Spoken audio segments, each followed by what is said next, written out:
तुळस ही कथा ऐकूया. लेखक डॉक्टर जयंत गुजराथी, नाशिक.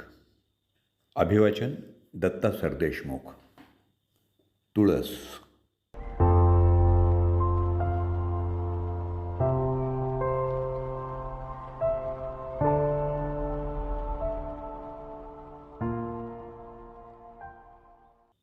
मी वेडी नाही आहे, ओ डॉक्टर. माझ्यावर विश्वास ठेवा. मी चांगल्या घरची, तरी मला वेडीत ठरवली गेली आहे.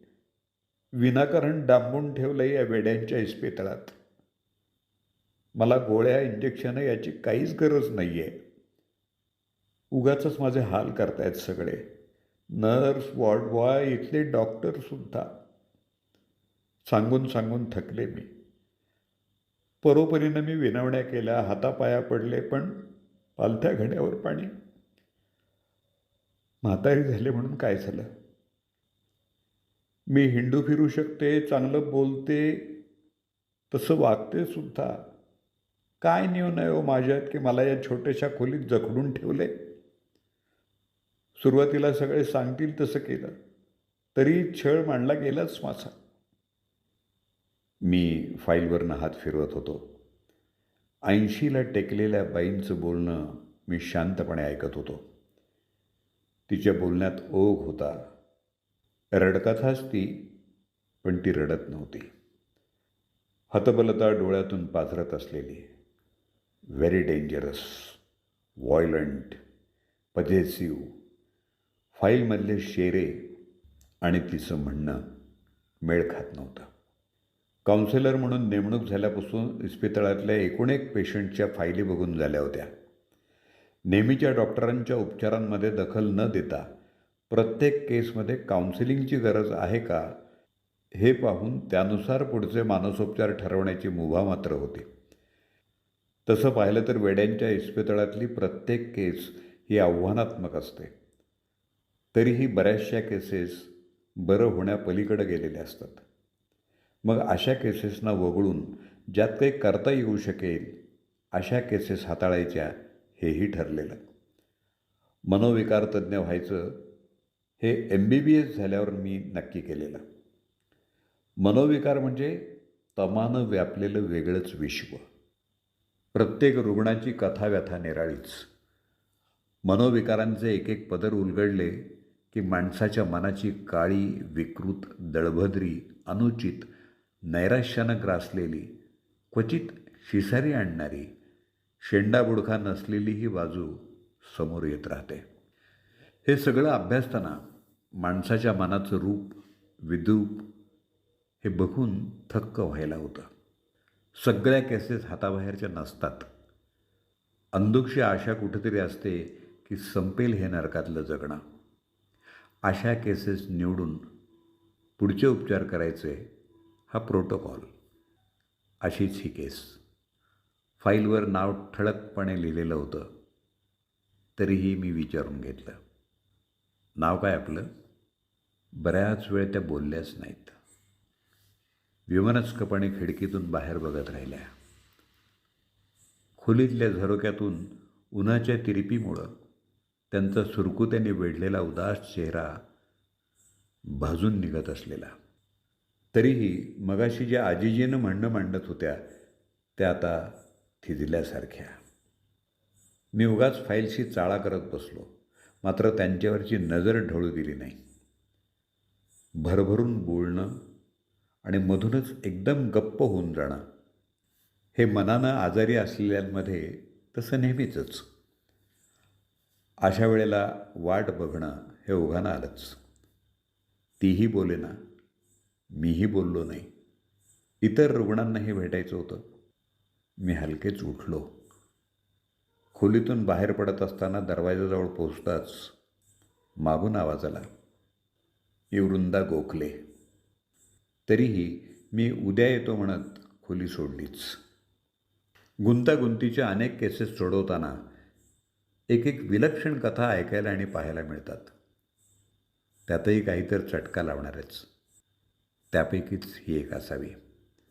अगदी घरी जाईपर्यंत आणि घरी गेल्यावर सुद्धा वृंदा गोखले यांचा पिढ्यानं करपलेला चेहराच सारखा समोर येत असलेला.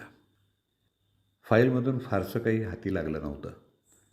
2.5-3 वर्षांपूर्वी त्या इस्पितळात आणल्या गेलेल्या. कुणी आणून सोडलं याचा पत्ता नव्हता.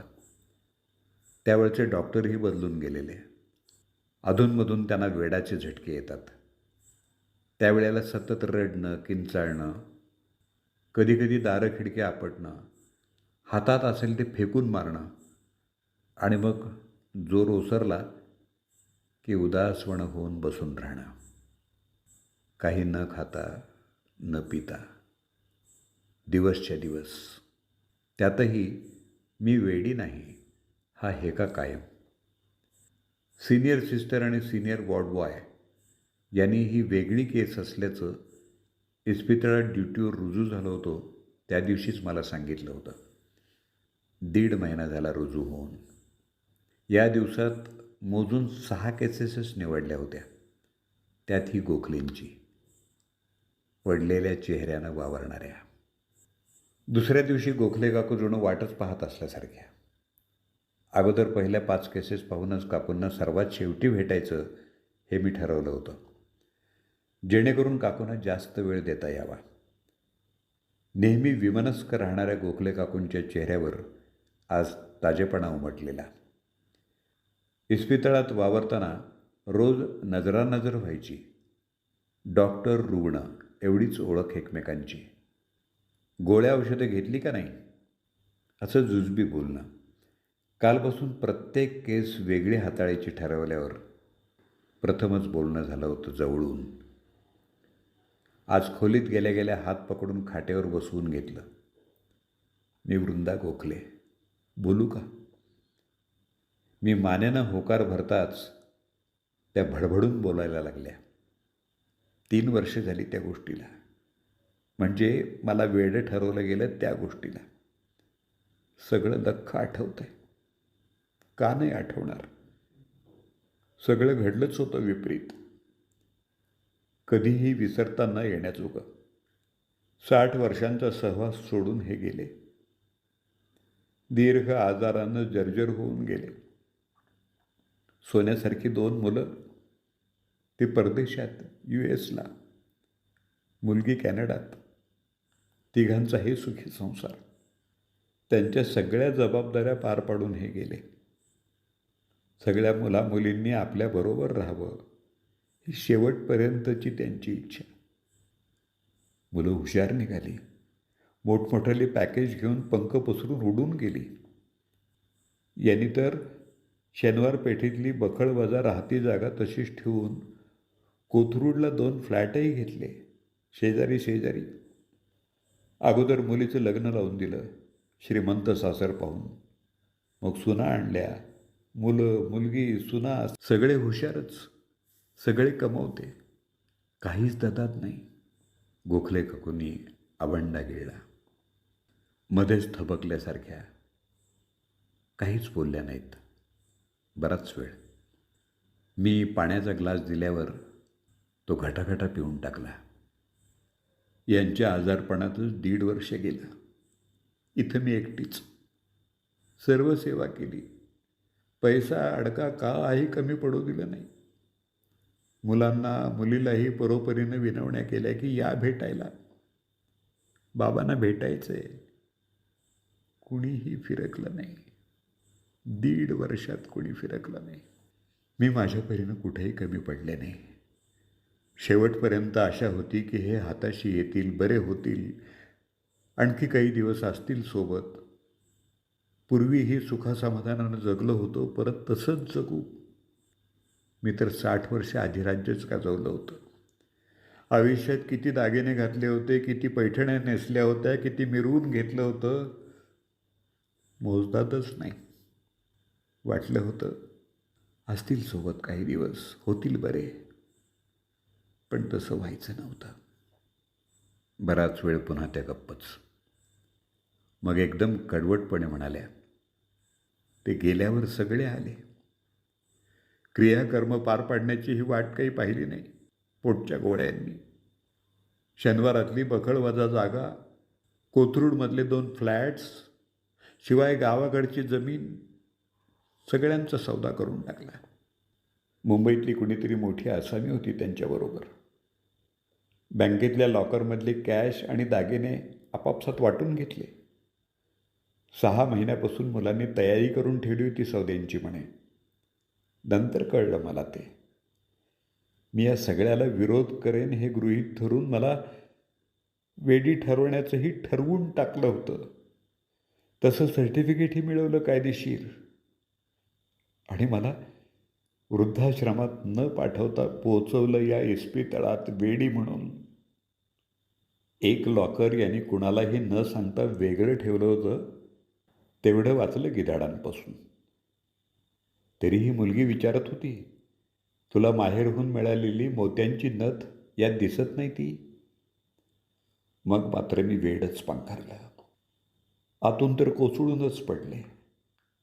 जे आपले आहेत ते आपले होऊ शकत नाही तर इतरांबद्दल काय बोलावं. 10 दिवसात सगळं होत्याचं नव्हतं झालं. 15व्या दिवशी सगळे पांगले सुद्धा. आणि नकोशा गोष्टीला उकिरड्यावर फेकून देतात तशी मी भिरकावली गेले इथं. भिरकावली गेले. कळवळून बोलत असलेल्या गोखले काकू खिन्नपणे शांत झाल्या. निदान बाहेरून तरी. माझी फाईलवरची पकड काहीशी सैल झाली. मी फाईलमधली पानं पुन्हा भरभर चाळायला लागलो. एका ठिकाणी थांबलो. त्या पानावर लिहिलं होतं, सुनेच्या कपाळावर सांडशी फेकून मारून भूक पाडलं होतं. मी नेमकं त्याच्यावर बोट ठेवून गोखले काकूंसमोर धरलं तर त्या शांतपणे म्हणाल्या, सगळं खोटं आहे. मुलाला बोचकारल्याचं, भला मोठा आरसा फोडल्याचं, देवघरातले देवही नदीत फेकून दिल्याचंही त्यात लिहिलं असेल. मी म्हटलं, बरोबर आहे. पण तुम्ही हे सगळं कुणाला सांगितलं का नाही? त्यावर त्या उदासपणे म्हणाल्या, इतकी वर्ष माझ्याशी कुणी जिव्हाळ्यानं बोललंच नाही रे. यावर काय बोलावं सुचेच ना. त्यांच्या शब्दाशब्दातून आगतिकता पाझरत होती. मनाला सारखं मारावं लागलं असेल क्षणोक्षणी. अधिराज्य गाजवणारीला पदोपदी अवहेलना सोसावी लागली असेल. किती भोगलं असेल वृंदा काकूंनी. त्यापेक्षा वेळ लागलेलं परवडलं. गोखले काकूंशी मग रोजच भेटणं व्हायला लागलं. तसतसे त्यांच्या व्यक्तिमत्वाचे अनेक पदर उलगडत गेले. काय नव्हतं वृंदा गोखलेंकडं.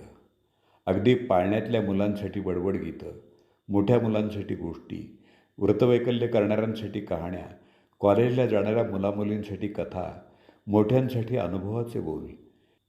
गोखले काकू एकदा बोलायला लागल्या की ऐकत राहावंसं वाटत राहायचं. आणि दुर्दैव म्हणजे आत्तापर्यंत त्यांच्याशी बोलायला कोणी नव्हतं. मला झोपेच्या गोळ्या नकोत रे. मी तासंतास झोपून राहते मग. सारखी मरगळ मुरते मग अंगात.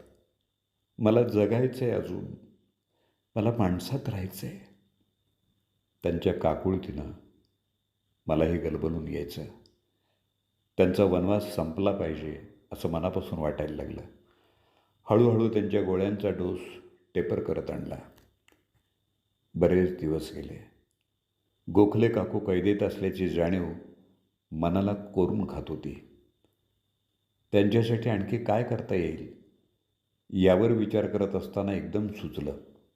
इस्पितळातून त्यांना घेऊन मित्राचा एक छोटेखानी फोटो स्टुडिओ होता, तिथे गेलो आणि त्यांचा एक व्हिडिओ बनवला आणि यूट्यूबवर अपलोड केला. अगदी त्यांचं पर्सनल चॅनलच बनवून टाकलं. मग रोज एक व्हिडिओ द्यायला लागलो. त्यांची बडबड गीतं, गाणी, लोकरीचं विणकाम, रांगोळ्या, हातावरची मेहंदी, आजीबाईंचा बटवा, गृहिणींसाठी नवनवीन रेसिपी आणि अनुभवाचे बहुमोल 2 बोलही. त्यांच्या मनसोक्त गप्पा, असं साधं सुटसुटीत स्वरूप ठेवलं. चॅनलचं नाव ठेवलं तुळस. आठवडाभरातच 5,000 फॉलोअर्स मिळाले चॅनलला. अमेरिका, कॅनडा, ऑस्ट्रेलिया, युरोप, जगभरातल्या मराठी बांधवांनी भरघोस प्रतिसाद दिला.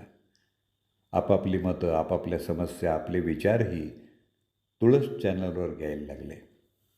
सुरुवातीला अवघडलेल्या वाटत असणाऱ्या गोखले काकू लवकरच रुळावल्या. काही दिवसात तर मित्रानं तुळस पेड चॅनल करून टाकलं. काकूंकडे तेवढीच गंगाजळी. चॅनल पेड केलं तरीही काकू दिवसेंदिवस लोकप्रिय होत गेल्या. ही तुळस आपल्याही अंगणात असावी अशी ओढ प्रत्येकाच्या मनात. मी आपला बाजूला होऊन डवरणाऱ्या तुळशीला विस्मयानं पाहत राहिलो. थोड्याशा पाण्यानंही कोमेजलेली तुळस पुन्हा टवटवीत होते हा अनुभव गाठीशी. तसं तर ओलावा थोडासाच तर हवा असतो.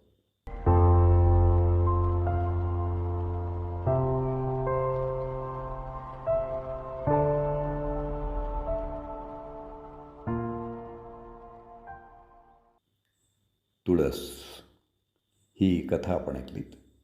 लेखक डॉक्टर जयंत गुजराती, नाशिक. लेखन दिनांक 18 सप्टेंबर 2022. लेखकाचा मोबाईल नंबर 9822858975. या पोस्टचं सौजन्य SP कुलकर्णी, पुणे. अभिवाचन दत्ता सरदेशमुख. 8329730186.